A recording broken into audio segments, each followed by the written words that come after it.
Let's say మీకు ఒక critical application ఉంది.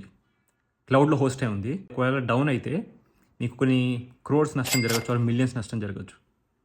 సో, అన్‌ఫార్చునేట్‌లీ ఒక డీడాస్ అటాక్ వల్ల అప్లికేషన్ డౌన్ అయింది. మొత్తం డేటా కూడా లాస్ అయిపోయింది అప్లికేషన్‌లో. సో, ఈ సిట్యుయేషన్‌లో రెస్పాన్సిబిలిటీ ఎవరు తీసుకుంటారు? ఏడబ్ల్యూఎస్ తీసుకుంటుందా? ఆర్ మీరు తీసుకోవాలా? మీకు 5 సెకండ్స్ ఇస్తాను. ఆలోచించి ఏడబ్ల్యూఎస్ అంటే ఏడబ్ల్యూఎస్ అని కామెంట్ చేయండి. మీరంటే మీరు యువర్స్ అని కామెంట్ చేయండి. సో, ఏడబ్ల్యూఎస్ అని కామెంట్ చేసిన వాళ్ళు తప్పు కామెంట్ చేశారు. అండ్ మనం రెస్పాన్సిబిలిటీ తీసుకోవాలి ఆర్ యువర్స్ రెస్పాన్సిబిలిటీ తీసుకోవాలని వాళ్ళు కరెక్ట్ రెస్పాన్స్ ఇచ్చారు. సో, బేసికలీ ఏంటంటే ఇది షేర్ రెస్పాన్సిబిలిటీ మోడల్ అంటారు. దీంట్లో అప్లికేషన్ మనం హోస్ట్ చేసినప్పుడు అప్లికేషన్ యొక్క రెస్పాన్సిబిలిటీ మనది.